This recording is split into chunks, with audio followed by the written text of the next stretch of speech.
everybody, welcome to Home with the Halsteads. Today I'm making vinegar cookies. These are in my cookbook. It's the last recipe in the book and they're called Victorian vinegar cookies, but it's so near Easter, so we're just going to call them vinegar cookies. If you love pecan sandies, you're going to love this cookie and you can make them in no time. Now let me tell you why I'm making these cookies. First of all, I'm making them so I can show you how to make them.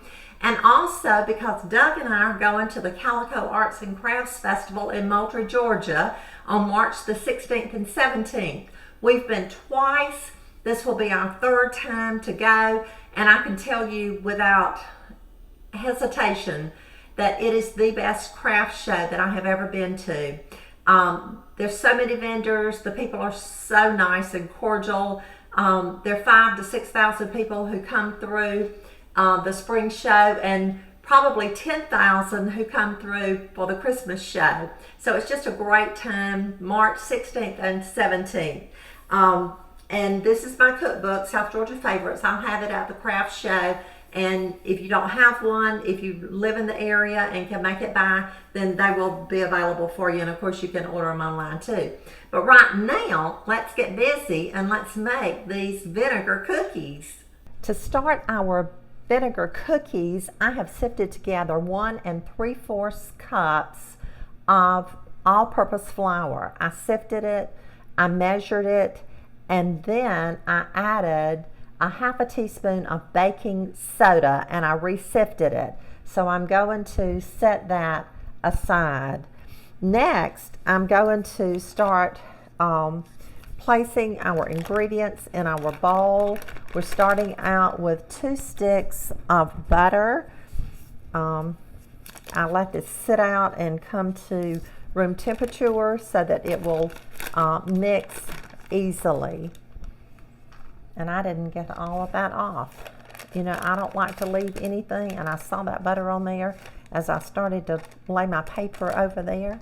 And so, you know me, I'm just going to go back and get it and save that good butter and let that be part of the recipe. So now we're going to take our electric hand mixer, and you know I love my little hand mixer, and we're going to add 3/4 of a cup of sugar. We're just going to cream our butter and our sugar together.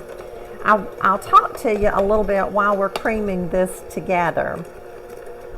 I like to make these cookies. They are good any time of the year. Now in my cookbook, they're called Victorian vinegar cookies. But today, because we're making them for Easter, we're just going to call them vinegar cookies. But I like to make them and have them in my freezer. They freeze really, really well. And then you can take one out, eat it as a snack. You can serve it as a dessert, just have cookies and ice cream.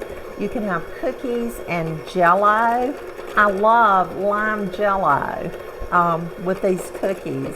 Put a little bit of whipped topping on top of the Jell-O, and it just makes for a really good, nice, quick dessert with no effort, and you don't have to spend time in the kitchen, or you don't have to worry about what you're going to serve for dessert. This makes a lot of cookies as well. Now that looks pretty good.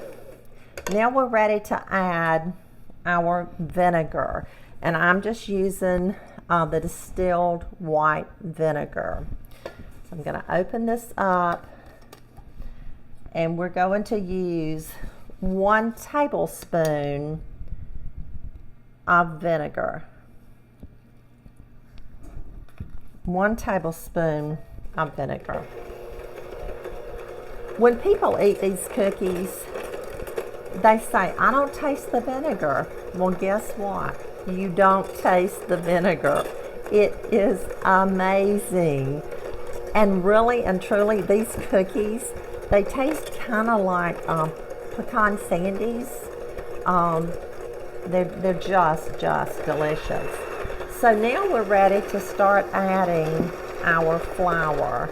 I'm going to turn this down a little bit so that I don't sling the flour everywhere. We're just going to mix that in, making our cookie dough.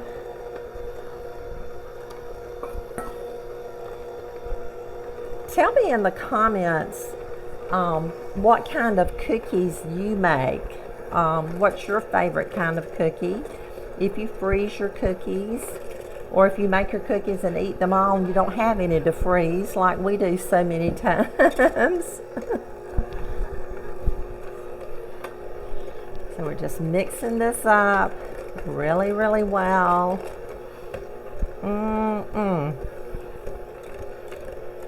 I can't wait. I preheated our oven to 300 degrees. You cook these really slowly. And I like to make small cookies. I like to drop mine by teaspoonfuls. And I think that's pretty well mixed. So now I'm adding 1 cup of finely chopped pecans. You could stir these in, but I'm just going to let my mixer do the work for me.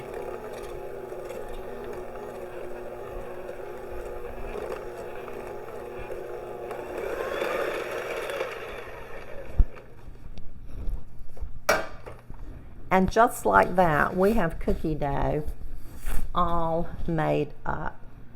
So now I'm just going to take my spatula here, rake it down.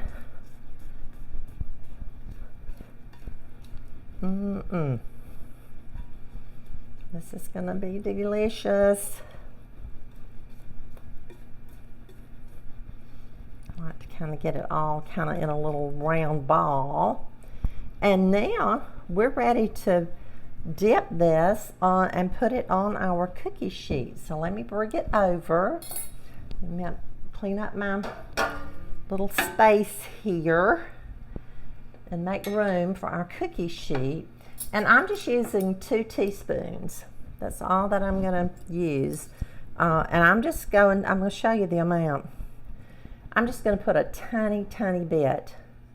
And I'm going to work really hard to make all of mine about the same size.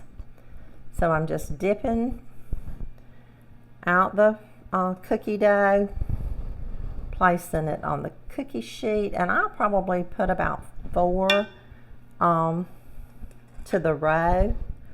And I have 2 of these cookie sheets, and I also wanted to tell you that you don't need to spray the cookie sheet, because this has enough shortening in it, enough butter, that it won't stick to the pan. So I'm going to go ahead and finish dipping this. I'll put it in the oven. We'll cook it probably, because I'm dipping them small, probably 18 minutes, but I'll check it probably at 15. If you were making them larger and making really large cookies, you would probably cook the cookies about 30 minutes. But I'm going to try to keep these small and just have bite-sized vinegar cookies.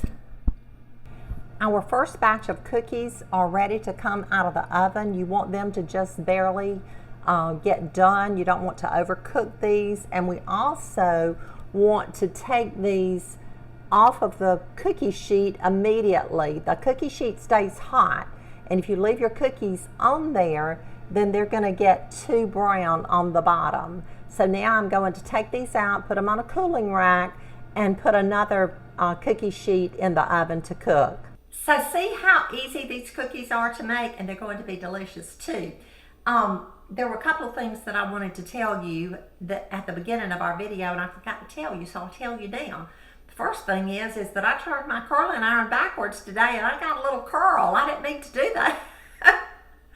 So I looked and I said, woo, what's going on there? And secondly, I wanted to tell you that I'm going to have some samples. That's why I'm making these cookies, to, as I said, to share the recipe with you. But also I'm going to have samples at the craft show so people can taste the cookie. And if they like it, they might want the recipe and share it with other people. So anyway, I'll see you again really, really soon. Have a blessed day.